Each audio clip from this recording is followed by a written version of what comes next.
In a forest outside Seattle, Washington, a naked teenage boy wakes up to find himself covered in slime and curiously takes in his vast environment. Moments later, the boy notices a rattlesnake approaching to bite him, calmly catches it mid-strike and sends it on its way. New to his surroundings, the boy gets up and starts walking around the forest until he hears a noise. Believing he has finally found a companion, the boy follows the sound to a tent, peeks inside, but is met by the shocked scream of a teenage couple and retreats. The boy then continues wandering around, finds his way to the nearby streets where he is absorbed by the buzzing life, unaware that everyone is affronted and is staring at his nude body. Moments later, the police arrest the boy for public indecency and take him to a juvenile detention center. There, after some confused moments in the shower, the boy manages to wash the slime off and puts on the clothes he's been given. Then, the director of the detention center, Lou Daniels, meets the boy, becomes fascinated by his case, and calls psychologist Nicole Traeger.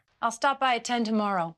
Hey, this afternoon okay? Honoring her word, Nicole ditches the Sunday breakfast she had planned with her husband Steven, her teenage daughter Lori, and her son Josh, and prepares to head out. Meanwhile, at the detention center, the boy is taken to the cafeteria, picks up a tray of food, sits down to see what others do with their tray, and after intently observing, he mimics their movements and starts eating. Yo, let's get some juice down here. Utterly relieved to find a way to settle his hunger, the boy eats all his food. You gonna see my fist, you gonna put an eyeball on me. Be cool, Skeeter. You can't understand a word you say. Later, in the yard, still annoyed, Skeeter arrives with his crew and challenges the boy to a fight. The boy continues to mimic Skeeter and tries to keep up, but soon is punched to the ground, until Lou comes to the rescue and puts an end to the ordeal. Despite getting a nosebleed from the punch, the boy barely notices the pain as he pees himself and gets unexpected relief. Later, Nicole arrives at the center and meets with Lou. Well, the paperwork says John Doe for the time being. John Doe. Then, as Nicole quietly watches Kyle, hoping to show her where he came from and what he had seen, Kyle draws her an accurate picture of the teenage couple he had seen in the forest. But there is one more thing you should see. No belly button. Then, hoping to rescue Kyle from the dangerous environment of the center, Nicole decides to let Kyle stay at her house for a few days and informs her children of her decision. I don't want him touching my things. All right. Your mom says he's coming, and that's final. The next day, Nicole brings Kyle home, and as soon as he walks in, he becomes fascinated by baby pictures hanging on the wall, wondering if he was ever that small. Then, seeing his interest in the computer in the living room, Nicole opens a cartoon game, which he soon masters. However, a few minutes later, Nicole is called to work in an emergency and heads out after warning Lori to keep an eye on Kyle. Bored out of her mind by the dull babysitting job, Lori sits on the couch and occupies herself by talking with her friends on the phone. Later, Lori steps away to talk to her boyfriend Declan, and while alone, Kyle hears a beautiful melody from outside, follows it to a neighbor's house, and enters to find a girl named Amanda playing the piano. Kyle stands behind her, mesmerized by the sound, and quietly cries until Amanda sees him. Terrified and overwhelmed, Kyle flees, runs back home, gets in the bathtub, and continues crying to himself. Later, Kyle is introduced to Josh, who is skeptical of him before being introduced to Steven. Oh, watch it, watch it. I somehow understood everything it said. Then, Amanda's mother, Carol, storms into the house. I'm so sorry, Carol. Cole, I would hate to make this. See you later.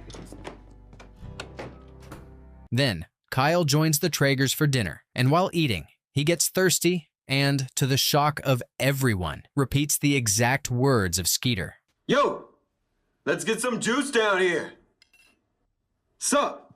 Everyone taking stupid pills around here? Later, Nicole and Steven discuss Kyle. I saw for myself. Kyle's stomach is totally smooth. Social services promised to find a safe spot for him by Monday. Monday.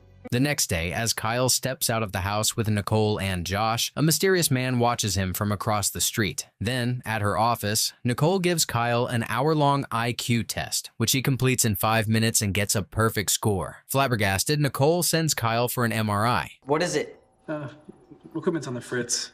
So it means he's some super genius? No, it means mechanical failure. You have to come back some other time. That night, unable to fall asleep, Kyle sneaks out of the room, goes downstairs, becomes fascinated by the refrigerator, and spends minutes watching it. Then, he sees a grounded Lori sneaking out to a party and follows her. There, Kyle gets thirsty and inadvertently gets drunk on beer and becomes sick, while Lori finds Declan cheating on her and gets drunk out of anger. Soon the police arrive, and everyone frantically tries to flee, but an officer gets hold of Lori and starts dragging her away. Desperate to rescue her, Kyle shocks everyone by walking through a glass door and humiliates the officer using his quick reflexes, forcing him to walk away. He then carries Lori home and gets her to bed without anyone knowing. The next day, Kyle approaches Nicole and tells her how scared he is. Apparently not all forms of greetings are appropriate. What?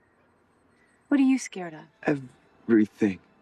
Touched by this, Nicole talks to Steven. I can't do it. I can't send Kyle away. There's something remarkable about him.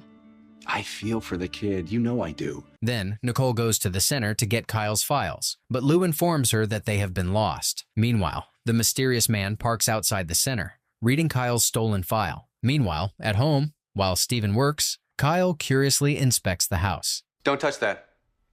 Those are for killing rats. Rats are your enemy. No, Kyle, we don't want them in the house. Then, seeing Steven's frustration at losing his files from his computer, Kyle duplicates the codes on a laptop and, to Steven's delight, recovers them all within a few seconds. On the other side of the house, Josh goes to his room, finds the magazine his mother had hidden from him, and, knowing that Kyle was behind the gesture, goes out to thank him. Take a shot. Now you. Later, the family gathers for dinner. I was hoping that you wouldn't mind if Kyle stayed with us a while longer. Then, each of the trio shows their agreement through small gestures, which makes Kyle feel welcome. One night, Kyle stays up until the wee hours of the night, wondering how humans can sleep for long hours each day, while there are so many things to explore, and he goes downstairs, raids the fridge, tasting everything from an unpeeled banana and raw eggs, which he hates, to chocolate syrup. And once he's full, he wanders around the living room, accidentally turns on a Chinese karate movie, and becomes mesmerized by it. Soon, the sound of the movie wakes the Traegers up, and when they go downstairs to see what's going on, they are shocked to see Kyle performing the karate moves and speaking Chinese fluently. Then, Steven scolds Kyle for his actions. Have you been having trouble sleeping? I don't sleep. You've been with us for over a week. You're telling us you haven't slept, not even once? Never. Kyle spends the rest of the night wondering why humans seem to be obsessed with the concept of time and continues observing each one of the Traegers rush against time the next morning while having breakfast with Josh. Then, fascinated by seeing Josh peel a banana before eating it, Kyle does the same and enjoys the taste. Later, a detective named Breen visits Kyle at the house. Do you remember why you weren't wearing clothes? I don't remember ever having any. No one's even filed a missing persons report that fits Kyle's description. At school, angered by Declan's actions at the party, Lori and Hillary approach him. We saw you mauling that nympho at your party. She was mauling me. Let him chew on that for a little while. Elsewhere, Nicole takes Kyle on his first doctor's appointment and introduces him to Dr. Stone, to whom she shows the MRI results. He does have an extraordinary aptitude for math. Nobody can produce that much brain activity. Then, Dr. Stone gives Kyle a physical examination. Lay back, Kyle. You tell me. As he walks Nicole out, Dr. Stone gives her a strong sleeping pill and promises her it will do the trick. Then, when the duo reaches the reception area, they are amazed to see Kyle being applauded after finishing a complex jigsaw puzzle in just a few minutes. At home, Josh comes up with wild theories to explain Kyle's situation. Mom, I'm telling you, Kyle is not human. Oh, Kyle. Of course you're human. Ignoring Josh's wild imagination, Nicole talks to Kyle. Sometimes people have trouble sleeping because they're concerned about something that's happened to them. I want you to draw anything at all. Later, Steven and Nicole try to inspect the numerous drawings. The way he draws, it's almost like he snaps a picture in his head and then reproduces it. Then, hoping to calm Kyle's nerves and make him as comfortable as possible, Nicole makes him chamomile tea while he watches the pot, captivated by the sound it makes. It's like horse pee. Josh. What does horse pee taste like? It's an expression. A rude one. Once finished, Kyle joins Josh in the bedroom, and the duo bonds until Steven and Nicole arrive. Gotta get some sleep, and this'll help. And then I'll sleep? Good night, boys. 2.5 hours later, Kyle is still up and is filled with a strong urge to explore the world around him. Hence, he quietly leaves the house and spends minutes staring at the peaceful sky, captivated by the beauty of the stars. Then, as he goes for a walk, Kyle sees the mysterious man in the truck following him until a dog starts barking and scares him away. Moments later, Amanda spots Kyle from her bedroom window. What are you doing out there? Can't sleep. I bet your family's searching for you right now. I mean, they have to be. Then, Kyle proceeds to return home but bumps into Lori in the living room. Why are you out of bed? Nothing. I heard him down here. I wanted to make sure he was okay. With full makeup on? Yeah. Upstairs. Now. Dad, I was just... Move. Then, Stephen gets Kyle to bed. What did you do? I looked at the stars. Your peeps, dude. Your real family. And the stars. Stop messing with him, Josh. He doesn't know you're joking. Later, a concerned Nicole calls Dr. Stone to tell him that the sleeping pill didn't work. How comfortable can he be if he can't sleep here? He said if this continues, he wants to admit Kyle and sedate him. Well, he should. Elsewhere, fired from her waitressing job for missing a shift, Lori hangs out with Declan. So what happened last night? She never came out. Feels like you're jerking me around here, Traeger. Meanwhile, hoping to exhaust Kyle, Stephen takes him running. Well, the plan is to exhaust you. An exhausted Stephen is shocked to see Kyle running at such a pace, and seeing that his plan had failed miserably, slowly returns home, where he finds Nicole inspecting Kyle's drawings. Stephen, I'm gonna stay up and watch him tonight. Make sure he doesn't wander out again. We'll go in shifts. Me first. Then, at midnight, Nicole takes over the guarding duty from Stephen, who has an important meeting in the morning. My body feels slower, but my head can't stop thinking. Okay, count backwards from 1,000. No, 100,000. The next morning, Nicole oversleeps, wakes up late, and is amused to find Kyle still counting backwards and rushes to wake her husband. You said he'd be here till somebody claimed him or till you found him another place. It's like having a new baby in the house. New babies keep you up. He doesn't belong here, Nicole. Hurt by what he has overheard, Kyle leaves the house, and despite the frantic search of the family and the police, he is nowhere to be found for the rest of the day. He's been gone all day. Is that all they can do? Do they know Kyle's sort of different? Kyle doesn't know anywhere to go. Yes, he does. The Traegers then rush to the forest and are relieved to find Kyle standing on top of a tree stump. What are you doing here? Why'd you come? I came so my family could find me. I think we just did. Aw, that's so sweet. Once at home, finally exhausted, Kyle washes up. Congratulations. You look exhausted. Oh, tonight is your night, Kyle.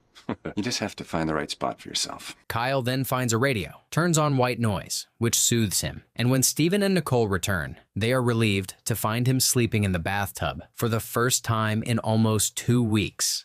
The next morning, despite the family's best efforts to wake him up, Kyle sleeps in late. This isn't right. I have to take a shower before I go to work.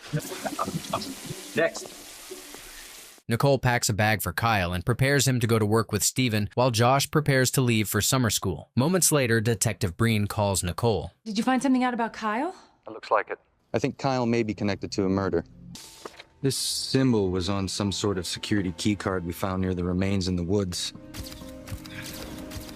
Elsewhere, at the office, Stephen and Kyle arrive and find everyone stressing over a recent server crash. Then, Stephen leaves Kyle with the secretary, Allison, and heads to his meeting with the CEO, Brad. They're employees first. Like, you knew this day was coming. We have cuts to make. You know that we do. I'll tell them. No, you can't. You have a loyalty to this company. You can't say a word.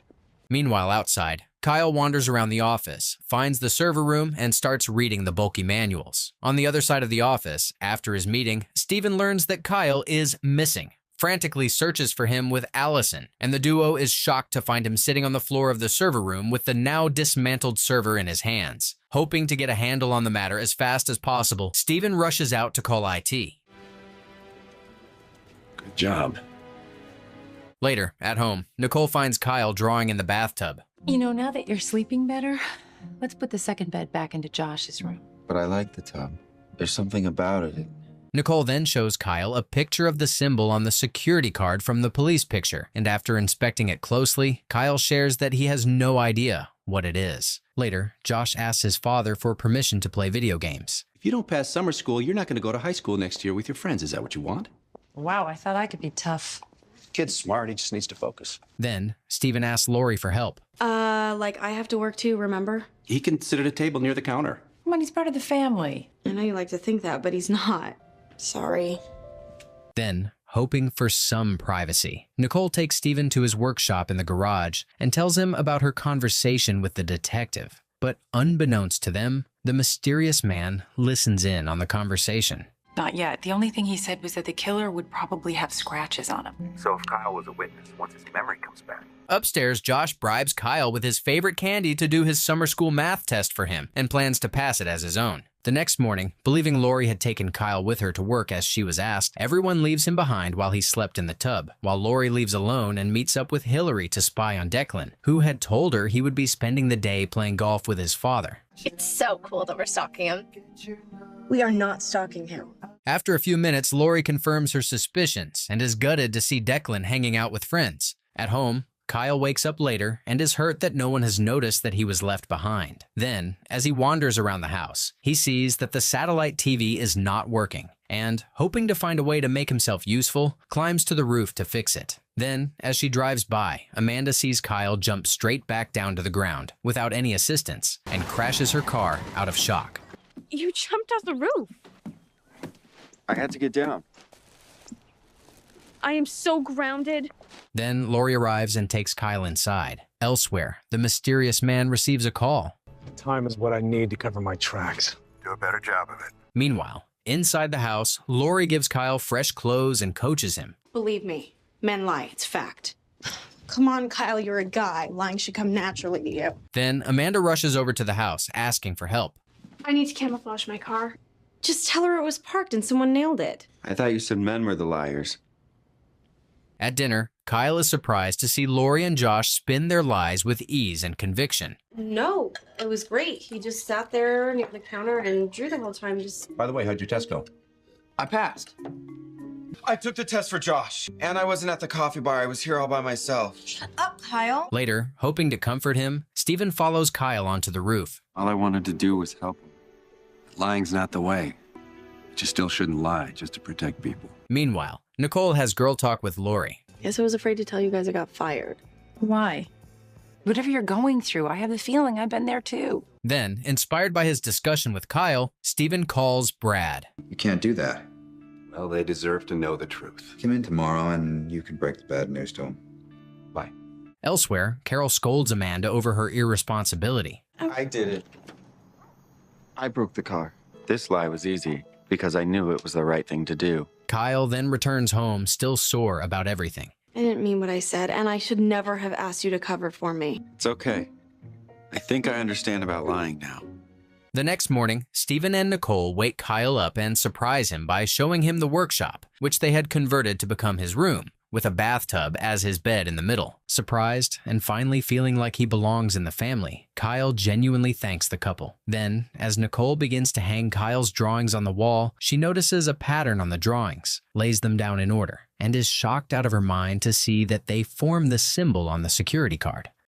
That night, for the first time, Kyle has a dream in which he sees himself swimming with Amanda and wonders if dreams capture past events or predict the future. The next morning, Nicole calls the detective to show him Kyle's drawing. Everyone was concerned about the images coming. It's possible that fractured pieces of his past are starting to enter his consciousness. Then, Lori is ordered to take both Kyle and Josh to the community pool while Stephen and Nicole head to the high school to register Kyle. Elsewhere, the mysterious man, Thomas Foss, meets with the personnel manager, Dennis, at his office to quit his job. Your security card. He then hands in his security card, which has the symbol from the crime scene on it, and leaves. At the pool, Lori hangs out with Hillary. Yo, Traeger. What's up? Good for you, Lori, while Kyle and Josh hang out. Why is Amanda sitting up there? She'll jump in to save you if you can't swim. Elsewhere, at the high school, Stephen and Nicole meet with the principal, Mr. Hooper. You're requesting a one-on-one tutor. That's, Legally, you're obligated to provide it. Meanwhile, at the pool, hoping to get closer to Amanda, who's a lifeguard, Kyle jumps into the pool. Moments later, seeing Kyle drowning, Amanda jumps in after him and pulls him out, which excites Kyle, and soon he gets embarrassed. Kyle, cover up. Oh my God. Later at home, Josh tells his parents what happened, and Stephen has a talk with Kyle. You never had an erection before? Not that I can remember. It was completely normal. You just don't typically want it to happen in public. The next day, Declan comes to Lori's house and politely asks her out on a date, which surprises her. And the duo plans to go to an upcoming party together. Later, Amanda comes to the house and heads to Kyle's room, hoping to talk to him about everything. Once there, she sees the numerous pictures he has drawn of her, becomes creeped out, and runs out. Then Josh makes Lori an offer. Lori and I were thinking maybe we shouldn't bring Kyle to the pool today. I mean, not after yesterday. They offer lessons down there. Couple hours every day. Then, Lori gives Josh his crush, Ashley's number, just like they agreed, before signing Kyle up for swimming lessons with Amanda. Despite being nervous to train with Amanda, Kyle masters the skill in just a few minutes and starts swimming like a champion. Afterwards, Amanda approaches Kyle to congratulate him. My mom's gonna be out tomorrow afternoon. Come by my house. I'm gonna show you something. Elsewhere, Tom returns home and finds Dennis smugly waiting for him. Your key card. I ran it through the system to deactivate it. I have a feeling you don't want the company to know what you've been up to. Later, Kyle goes to Amanda's house where Amanda shows him some of her father's paintings. Art is about drawing what you feel, not just what you see. But art is about putting your whole self into something. Everything you feel. I didn't know that I could make a picture of how I felt inside. At home, a nervous Josh calls Ashley. Josh Traeger? Hi? Are you going to Jeff Preston's party tonight? Awesome. So, see you there. Then, Josh talks Kyle into going to the party, and Kyle takes the new portrait he drew for Amanda, hoping to give it to her there and tell her how he feels. Bye, guys. Kyle, you're not going. But Go ahead, have a good time. On the other side of town, Tom invites Dennis in the name of negotiations and kills him. Elsewhere, the trio gets to party. Remember the rules. No drinking, no puking. Out of here by 9:45. Then, Ashley appears, greets Josh, and leads him away to a hot tub, where the duo jumps in and hangs out. However, to the embarrassment of Josh, the chaperones find them and order them out. Meanwhile, Lori sleeps with Declan in the bushes, but soon regrets her decision. Feeling awful, Lori returns to the party and finds a drunk Hillary hitting on Kyle. Hillary, get off of him. God, you slut. Ow! I told you to leave him alone. Poor Declan. I never should have told him to ask you out. Who knew after all this time, you'd be so easy. At home, Stephen apologizes to Nicole. Need to ease up on the reins just a little bit. I realize that he's your patient. So let's handle him like we handle Josh and Lori. Later, Amanda arrives at the party with her boyfriend Charlie, which breaks Kyle's heart, and he throws the drawing in the pool. With the party going south for each of the trio, they leave early and head back home. A few days later, on the first day of school, Stephen and Nicole congratulate each other for making it through summer in one piece, and with the kids at school all day, discreetly plan to spend a few hours of quality time together in the afternoon. They then hurry everyone out, and Nicole drives the kids to school while Stephen goes to work. Unbeknownst to anyone, Tom watches this unfold from afar and, as soon as everyone leaves, breaks into the house. At school, Kyle is captivated by what he sees, tries to identify the criteria based on which different friend groups are formed, and wonders if he will ever find someone like him. On the other side, Lori tries to bury the hatchet with Hillary, who snobs her, and despite wearing the same blouse, ridicules her outfit. Meanwhile, Josh learns that he's been placed in remedial and is devastated, but jokes it off with his friends, who have progressed. Then, while Kyle tries to take in everything he sees, Nicole has a private meeting with Mr. Hooper. He spent time at a juvenile detention center. We have 5 hours of testing ahead of us. We should get started. Elsewhere, Lori attends Mr. Miller's math class. Solve it by the end of the semester, you get an automatic A in my class. Then, despite Hillary initiating the note, Lori is caught and scolded for note passing and given detention. Meanwhile, in remedial class, while asked to read out loud, Josh reads perfectly, unlike his new classmates, and gets the unwanted attention of an angry boy named Toby. Elsewhere, Kyle is given the first part of the 5-hour test, which is history, and as he goes through it, he realizes he doesn't recognize any of the names and dates. Soon, he hears the bell ring, and Kyle wanders outside of the exam class, finds himself in Mr. Miller's class, happy to see the math problem, and solves it within seconds. At the school during lunch, Kyle goes to the cafeteria and befriends a social outcast named LK. I draw too. Shut. Someone told you to sit here? Very funny. Meanwhile, from his table, Toby overhears Josh making fun of the remedial class and is outraged. Elsewhere, while Nicole prepares to spend the afternoon with her husband, unaware that Tom is still in the house, she receives a call from Steven. I can't believe we have an hour alone. Oh, an hour is barely enough time. Nicole? Steven, I think someone's breaking in. Terrified, Steven runs as fast as he can, barges into the house, and starts looking for Nicole, only to find her in Kyle's room discussing with Tom. What's going on?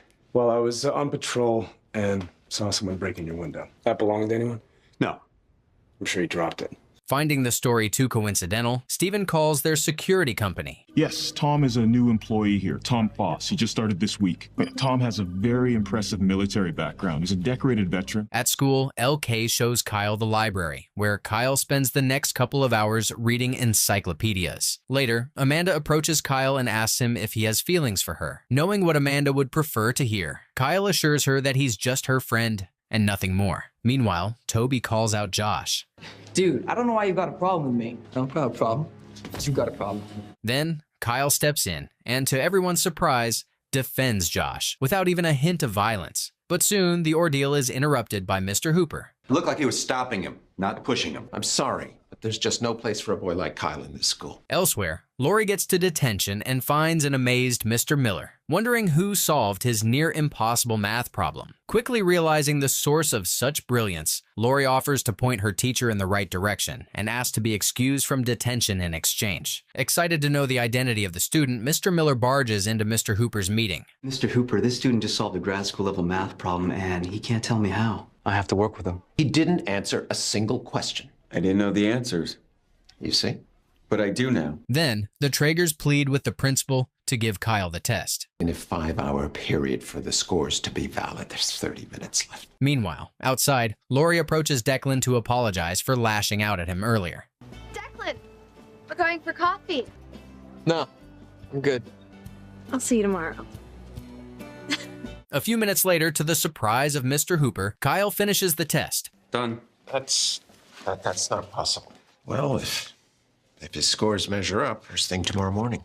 Kyle then approaches LK. Thanks for helping me today. No worries.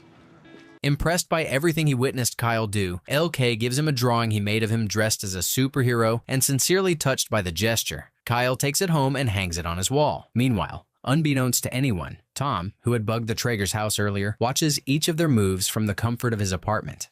During a stormy night, Kyle is haunted by nightmares in which he sees a bearded man staring at him and jolts up in shock. Seconds later, his fear is compounded when he hears a knock on his window and sees a figure behind it. Hesitantly, Kyle approaches it, opens it, is relieved to see it's Declan, and lets him in. I need a place to crash. It's okay, but what happened to you? You sleep in a tub? Yeah. Kyle gives Declan a blanket and a pillow and returns to his bathtub bed, while Declan sleeps on the floor next to him. In the morning, Kyle alerts Lori to what's going on. This is so not good. What are you doing here? They will never believe that you weren't in my room. The one time I'm not actually doing anything wrong. Lori leads them out until Nicole calls out to her from the kitchen. Happy birthday, honey. Oh, thanks, Mom.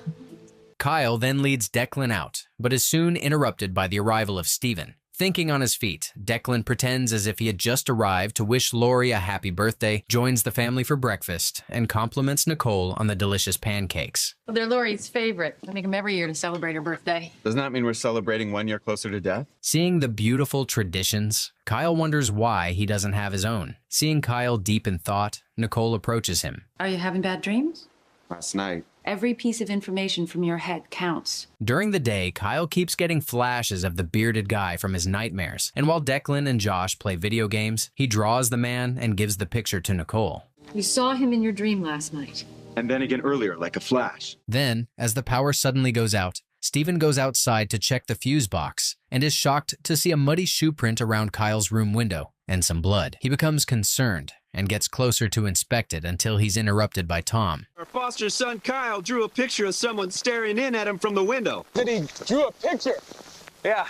Okay, I should probably look at that. Inside, Declan goes to Lori's room to check on the gloomy birthday girl. So what really happened to your head? Traeger, it's no big deal. Seriously. Meanwhile, not wanting to be alone in her house, Amanda comes over to the house and keeps Kyle company in his bathtub. After showing Tom Kyle's drawings, Steven starts to wonder about Kyle. It's a lot of detail. Shocked by the drawings, Tom rushes out quickly and makes a call. He's starting to remember. Hoping to get to the bottom of who's lurking outside the house, Tom goes through his security camera footage, and just as he sees Declan climbing through the window, he receives a call. Yeah, I think I know how to stop the family from asking any more questions. Good. Later, hoping to occupy themselves during the blackout, the group of teenagers decides to play board games, and Kyle chooses the Ouija board and asks it when his birthday is. Hey, if anyone could get a Ouija board to work, it's him. 781227. This is ridiculous. He's not an alien. He's not even a good weatherman. Then, to everyone's surprise, and against Kyle's predictions, the rain suddenly stops. You guys aren't seriously buying any of this. Kyle isn't supernatural. Get back inside, now! Just come on! As everyone tries to understand what it all means, Josh continues spinning his alien theories. My theory is you're an alien-human hybrid. Stop. Seriously, they're watching you interact with us humans, taking notes. This is the only thing I know about my entire life! Shocked to see Kyle in such a state and sympathizing with him, Nicole sends everyone out and comforts Kyle, which he greatly appreciates. Later, Tom comes to inform the Traegers of his findings. According to the police, there was a hit and run in the neighborhood around 2 a.m., but one of the drivers fled the scene, which is a crime. Hearing this, Lori questions Declan. I was on my way home. It was really hard to see, and I skidded and hit another car. I couldn't go home. My dad would have murdered me. Frustrated by the lack of answers, Kyle retreats to his room and takes his drawings off his wall until Amanda comes in and comforts him. The duo then sits in Kyle's tub, talking, and Amanda tells Kyle about her father. On the other side, Declan proceeds to leave. You should know that no matter what Hillary said to give me the push, she made me realize I was about to lose you. It's a shame it sucks so bad. Later, after Nicole bakes Lori a cake, the family prepares to celebrate. I was thinking, if it's okay with Kyle, I want to share my birthday with you. At least until you remember when your real birthday is. Aw, what a beautiful family moment. Kyle makes a wish, and together with Lori, blows out the candles. Soon, his wishes come true, and Amanda gives him a peck on the cheek. The next morning, Kyle sees a missing person report of a Washington University professor, William Kern, in the newspaper, and is shocked to recognize him as the man from his nightmares, and informs Steven and Nicole. Nicole quickly calls Detective Breen to inform him, and as he flips through his crime scene pictures, the number 781227 is seen on one of them. For the next couple of days, Kyle obsesses about Professor William, wondering how he could have dreamt about someone he didn't know. We talked about this. It's not good for you to keep obsessing. Following Nicole's advice, Kyle joins the boys outside and amazes them with his basketball shooting skills. You ever think about joining a team? Oh yeah, seriously, Kyle. You gotta come by the rec center tomorrow and try out for the team. Okay, I'll try. Cool. I'll see you then. Then, Josh teaches Kyle basketball lingo. Let me show you.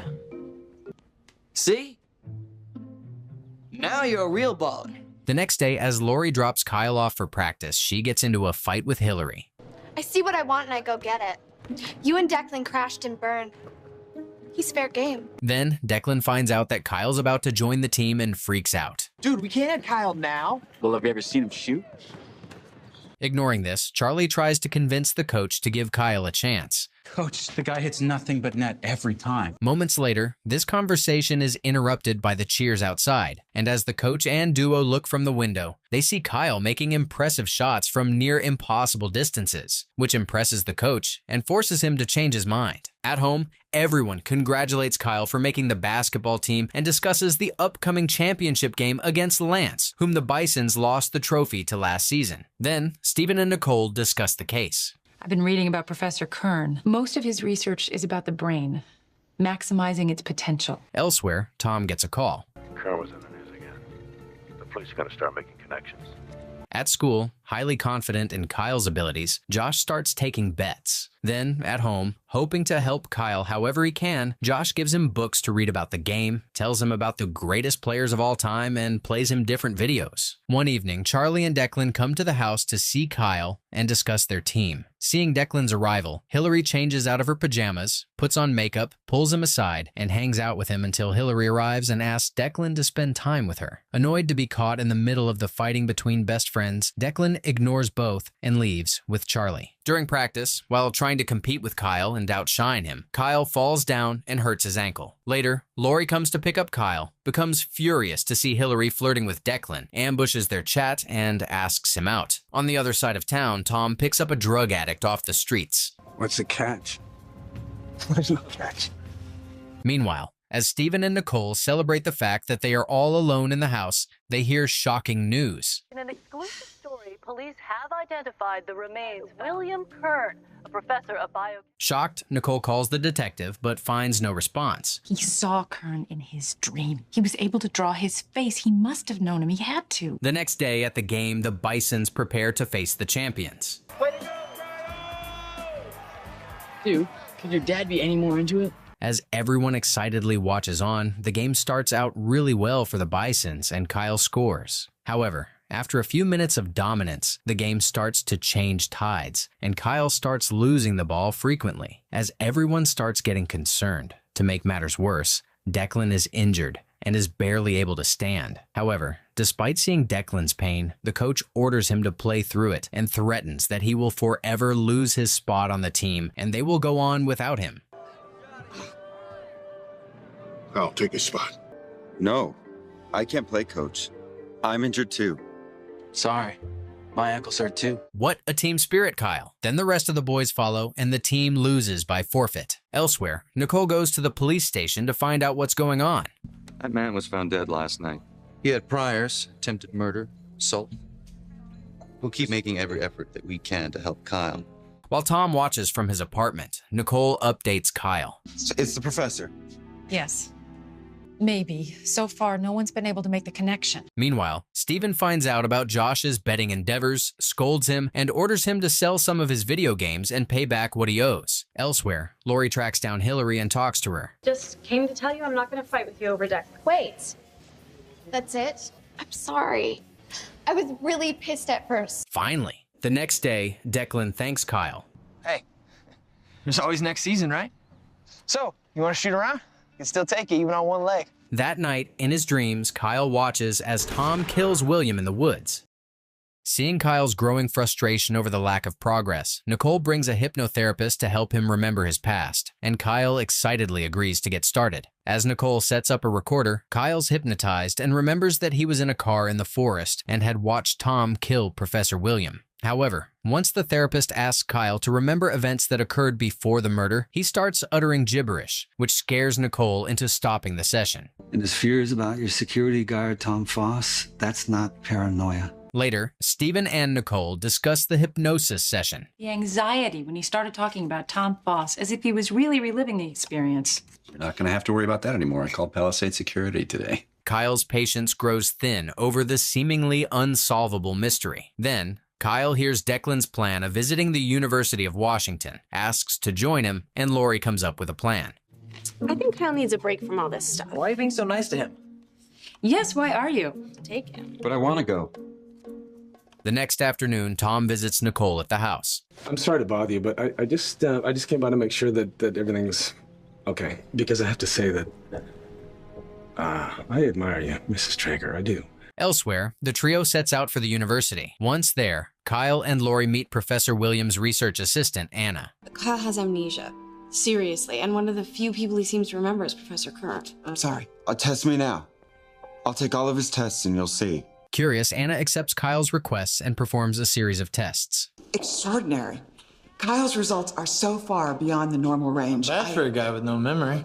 Declan. Then, as Kyle looks around the office, he is flabbergasted to see a picture of a biochemistry graduate student who looks exactly like him from 1985 and is filled with more questions. Convinced that they are closer to the answers than ever, Lori calls her father and convinces him to let them stay overnight at the university. Kyle, there's no way we can leave here now.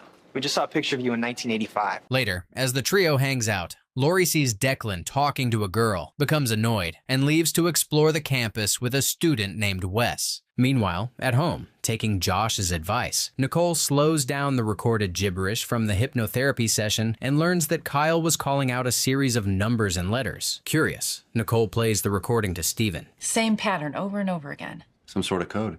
Well, I can't make any sense of it. At the university, Anna finds Kyle sitting alone and taking in his surroundings and joins him.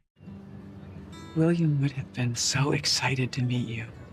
Later that night, while Kyle waits up, Declan gets to their room and becomes annoyed that Lori is still out with Wes. Early the next morning, Anna visits Kyle in his room. The guy in the photo. It's Adam Balin. After Lori returns, the trio joins Anna and heads out to speak to the old secretary. Do you have an address or a phone number? Adam Balin has been missing for 20 years. Meanwhile, at home, Steven excitedly waits to speak to Nicole. Their coordinates, latitude and longitude. That location is blocked. Blocked? Why? At the university, the trio searches through boxes of Adam's 2-decade-old research documents, and just when they are about to give up, Kyle finds a drawing of the symbol, the same one he had subconsciously drawn along with a series of numbers. Later, Steven finds out that the trio had lied to them and calls Lori. 4727 north, 12218 west. It's a spot in the woods right by here. You're going to get back in that car and you're going to drive home immediately. We can't leave now. You will leave now, Lori. Do you hear me? Tom overhears this conversation from his apartment and rushes out. Meanwhile, despite agreeing to return home with Lori, as soon as she steps away, Kyle proceeds to leave. We'll call her and tell her what we're doing, and then come back and pick her up. Once at the location, Kyle orders Declan to stay in the car and heads into the woods. There, Kyle finds a fenced compound and starts to climb up the fence until a masked figure pulls him down and attacks him. Luckily, Kyle defends himself well, overpowers the threat, unmasks him, and is shocked to learn that it's Tom. Everything I did was to protect you. Forget about the past. If you don't, you're gonna put yourself and that whole family in danger. Later, when the trio gets home, Nicole and Steven scold them for disobeying their orders and lying to them, and Kyle takes all the blame, as they know they did it for him. He then makes a shocking announcement. There's no point in pursuing it now. I mean, what difference does it make to my life here and now? Later, as Declan proceeds to go home, Kyle walks him out and, after telling him everything that happened in the woods, asks him to keep it between them. Then, despite fighting throughout the trip, Declan finally realizes that he can't keep playing games with Lori, and the duo starts a relationship. Meanwhile, inside the fenced gate of the company, the head of security, Cyrus Reynolds, is shown a security camera footage of Kyle trying to climb the fence. Later, Cyrus is called into his boss, Rachel's office. How is it possible he survived? I'm still looking into it. You must find him. Elsewhere, Tom receives a call. Hasn't been asking any more questions. I told him to keep quiet. The company will make the connection soon, and they will send someone to trail you. At home, confused by Kyle's instant change of heart, Nicole checks on him and asks to talk about what happened at the university. But Kyle turns down her offer and politely tells her that he doesn't need therapy. Meanwhile, at the company, Rachel and Cyrus discuss Tom. Oh, and Dennis Bunker, who processed Voss's resignation, he disappeared too. At home, desperate to help Kyle, Nicole calls Lou and then discusses her idea with Steven. Lou Daniels? Yeah, I was checking a reference on a therapist for Kyle. Give it some more time. I'm afraid I can't be objective, and it's getting in the way of his progress. After discovering that he has super hearing ability, Kyle asks Declan for help. So now you got super hearing? No, my ears work just like yours. You want to find Tom Foss and listen in? Just say when. Now. Then, to the annoyance of Lori, Declan postpones their date and asks her to meet at the carnival. Then, hoping to find some company, Lori calls Hillary, who quickly hangs up on her after telling her she's on her way to meet her secret boyfriend. Kyle and Declan go to the security company to ask for Tom's address. Tom's a security guard in our neighborhood. He got us out of a huge mess. We want to see him right away to pay him back. Fine. Meanwhile, Cyrus tracks down Tom, who soon surprises him with an ambush. What do you want? I'm sure you know. I'm going to betray the company I'll be work for. You had to kill Kurt and Bunker? I mean, what protecting this boy has cost you. Kyle and Declan head to Tom's apartment, and as Kyle listens through the door, he's shocked to hear Lori's and Nicole's voices and wonders what's going on. Then, as soon as Tom leaves, the duo enters the apartment and is freaked out to learn that Tom has bugged the Traeger house and is keeping a close eye on them. Soon, Tom returns, forcing the duo to run out before getting the chance to rip out the whole system. As soon as Tom returns, he finds the surveillance system turned on, figures out that someone had been there, and soon sees the duo running out on the street. Meanwhile, Cyrus sees the boys too and follows them. Find your moment, then do it. Declan and Kyle then head to the carnival, unaware that they are being followed by Cyrus. A few minutes later, Declan reunites with Laurie and leaves Kyle, who is mesmerized by the different carnival rides and stands frozen watching them in childlike fascination. Then, Kyle meets Amanda, who asks him to join her on the carousel, and he gladly accompanies her. From the carousel, Kyle hears Declan and Charlie talking from a distance and is frustrated to learn that Charlie is cheating on Amanda with Hillary. Then, Kyle sees Tom, held at gunpoint by Cyrus, and uses his super hearing to find out what's going on. You should have terminated him according to instruction. Well, it's done now. It's too late. Then we'll leave him alone. Moments later, to the shock of everyone, Kyle falls to the ground and seizes. He is then rushed to the hospital. Kyle's a lucky young man. His vitals are stable and he's resting comfortably. The hospital radiologist receives a call. You're right. Every man has his price. Even radiologists. Then Declan convinces Laurie to let him see Kyle and heads to the room. Boss was there. And another man with a gun. Okay, that's enough. You gotta tell the Traegers what's going on. They're your family. Now's the time you need them the most. Once Kyle's alone, Nicole comes in to talk to him. Kyle, we haven't talked lately. Really talked. It's my job to help you break through. You made me feel like I was your son. I think that's what's gotten in our way. On the other side of the hospital, Laurie sees Hillary and Charlie interacting inappropriately and is gutted to figure out who her best friend's secret boyfriend is. Moments later, to the shock of everyone, Detective Breen ushers in a couple, David and Julia Peterson. Who are you? It's me. It's Mom. While Kyle, Josh, and Laurie grumble about the horrifying turn of events, the Petersons narrate the story of how they lost Kyle to Nicole and Steven. We thought it was a kidnapping, some sort of extortion scheme. The couple then informs Nicole and Steven that a DNA test is underway and gives them a family album to give to Kyle in the meantime so that it will jog his memory. Once discharged from the hospital, Kyle goes to his room, goes through the album, but fails to remember anything about any of the moments or people captured in the pictures. Frustrated, he calls out to Tom. Boss, listen to me. I know you're there. Who are these people? Kyle then returns to the living room and bombards the Petersons with questions. Kyle, slow down. Maybe if we tell you some stories.